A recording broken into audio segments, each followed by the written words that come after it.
그럼 김춘수 탄생 100주년을 기념하는 영상을 함께 보도록 하겠습니다. 영상을 대신하고요. 그리고 나레이션은 전 KBS 사무시고 현재 프리랜서로 활발하게 활동 중이신 석원희 성우께서 해주시겠습니다.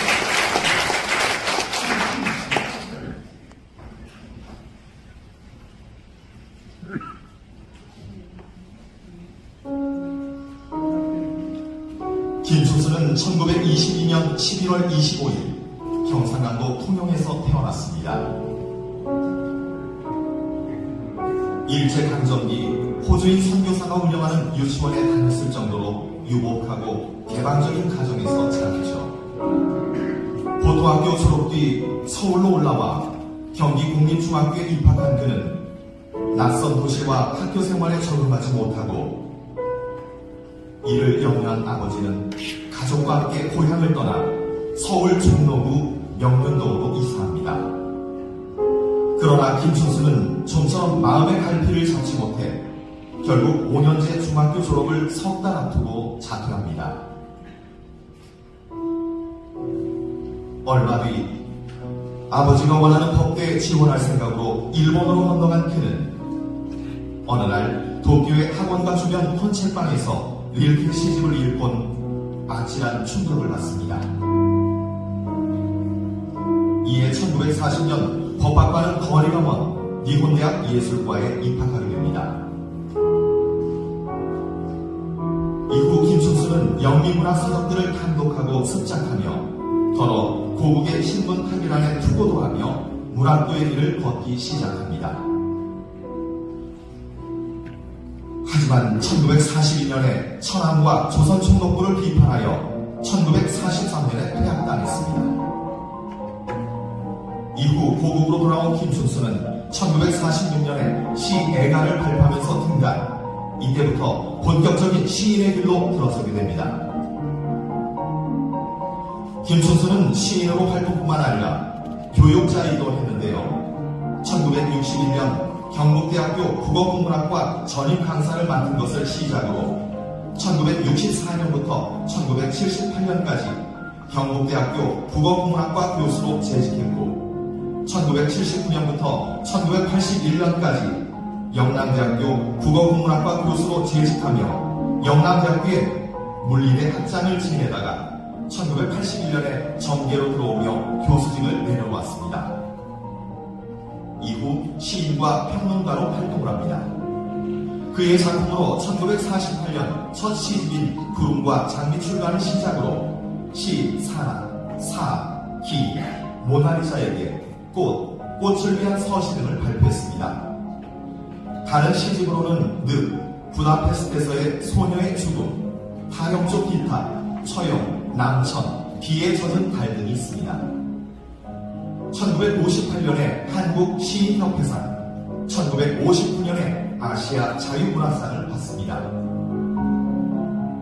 그럼 명동과의 인연을 소개해볼까요? 첫 시집에서 어느 정도 자신을 얻은 김춘수는 두 번째 시집 늪을 준비하고 미당 서정주에게 서문을 부탁하러 상경합니다. 미당은 당시 유치원과 함께 쌍벽을 이루고 있었고 김춘수는 첫 시집 서문을 청마에게 청탁해 큰 호평을 받았었습니다.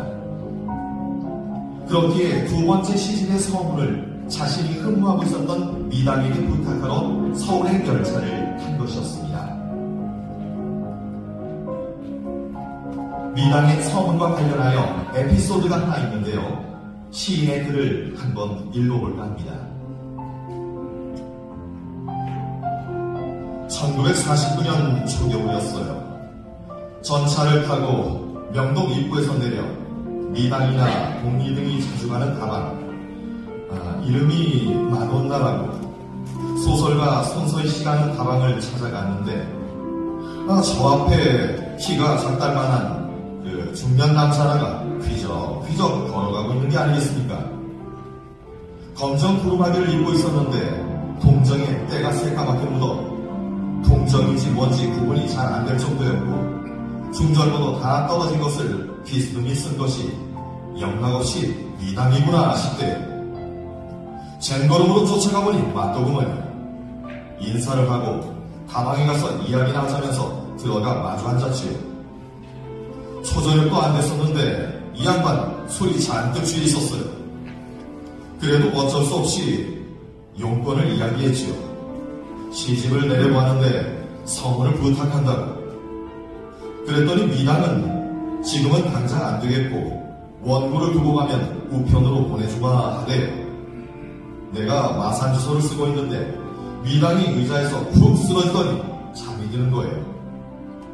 그러니 묻잖아. 거기서 바로 나와 그날 밤열차로 마산으로 내려오고 말았지요.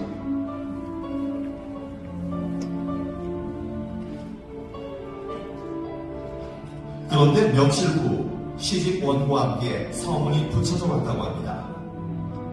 200자 원고지로 한 장 반 되는 분량이었는데 은근히 기대한 호평은커녕 내용도 극히 의례적인 것이었다고 합니다. 게다가 첫 시집에 비해 발전이 없다고까지 쓰여있어 서울까지 쫓아올라가 부탁한 결과가 이런 것인가? 나의 시가 과연 미당이 본 것처럼 발전이 없었는가? 하고 실망이 됐지만 그래도 그는 씻기로 했습니다.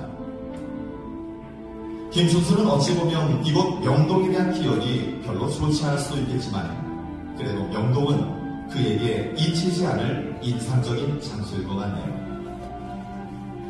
김춘수는 언어와 대상 간의 관계를 고민하고 그 해답을 얻기 위해 고투했던 시인이자 시이론가였습니다. 그가 제시한 무인 시인은 우리 시의 새로운 가능성을 보여준 사례로 시 문학사에 깊게 각인되어 있기도 합니다. 특히 존재의 탐구, 대상의 직물적 제시, 현실의 실감을 허무 의지로 승화시켰던 점에서 당대는 물론 한국 문학 미래의 한 축을 담당했다는 평을 받고 있습니다. 하지만 그를 향한 안 좋은 시선도 있는데요.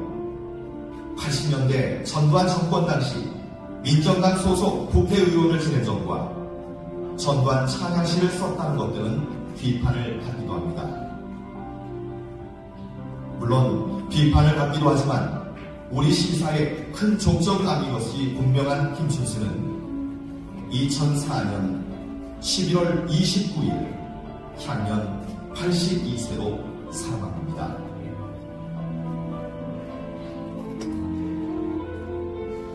올해는 꽃의 시인 김춘수 탄생 100주년이 되는 해입니다. 바로 100년 전 11월 25일 오늘 태어났죠.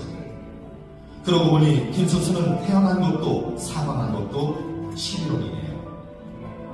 그래서 오늘 이 자리가 더욱 특별한 것 같습니다. 특별한 11월 김춘수를 기억하며 꽃을 노래한 시들과 이곳 명동에 문학의 꽃을 피워보는 건 어떨까요? 제22회 명동 시인왕송 콘서트 지금 시작하겠습니다.